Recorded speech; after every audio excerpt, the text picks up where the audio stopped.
সবসময় আমরা যেটা চিন্তা করি শেষ পর্যন্ত কিন্তু সেটা আর হয়ে ওঠে না। যেমন আমরা যদি কখনো খারাপ চিন্তা করি হয়ে যায় ভালো, যদি কখনো ভালো চিন্তা করি হয়ে যায় খারাপ, তাই না? এরকমটাই কিন্তু হয়। হ্যালো এভরিওয়ান, আসসালামু আলাইকুম। সবাই কেমন আছেন? আশা করছি সবাই অনেক বেশি ভালো আছেন। আমি আলহামদুলিল্লাহ ভালো আছি। চলে আসলাম আরও একটি নতুন ভিডিও নিয়ে।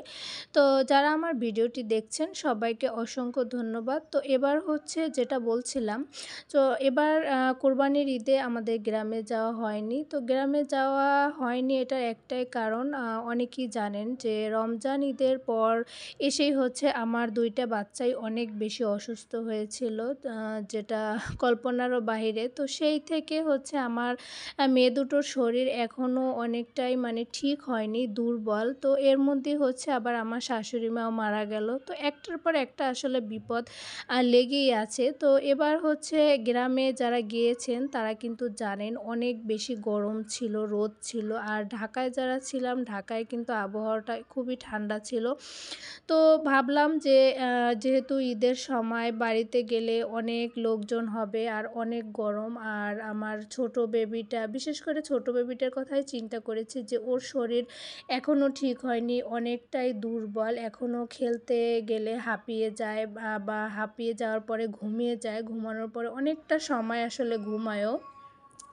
তো ভাবলাম যে গেলে আবার রোদ্রে বাচ্চাদের সঙ্গে খেলাধুলা করবে, গরমে ওর হয়তো আবার কষ্ট হবে, আবার অসুস্থ হয়ে যেতে পারে। আর বড় মেয়েটারও হচ্ছে এখন স্কুল বন্ধ থাকবে, আর ওর স্কুল এখনও বন্ধ, 30 তারিখে খুলবে। তো এই সময়টা ভাবলাম বাসায় যদি একটু রেস্টে থাকে শরীর একটু ঠিক হবে।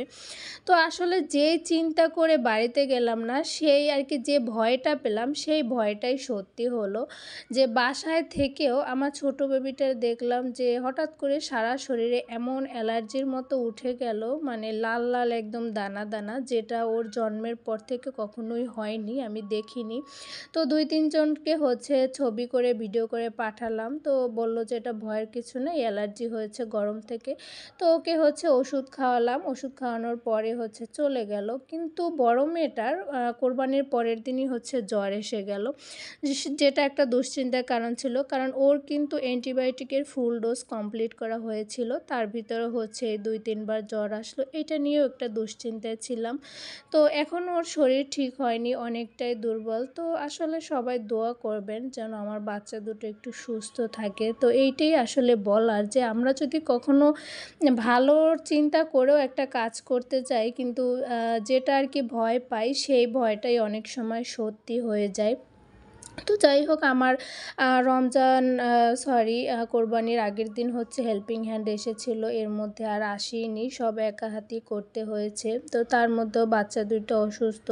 তো এখানে আমার রান্না দুটো কিন্তু কথা বলতে বলতে হয়ে গেছে। দেখেন, এর মধ্যে হচ্ছে সন্ধ্যার পরে আবার আমার ছোট ভাগ্নেটা চলে এসেছিল।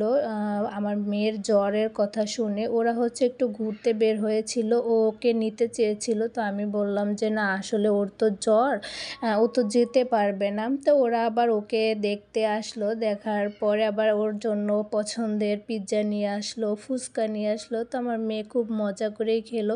তো এটা কিন্তু খাওয়ার অর্ধেক হয়ে গেছে, তারপর হচ্ছে এই ভিডিওটা করা। আরেকদিকে হচ্ছে আমার বারান্দায় যে কদম ফুল গাছটা আছে, তো তার ভাইয়া হচ্ছে তাকে একটা কদম ফুল ছিঁড়ে দিয়েছিল।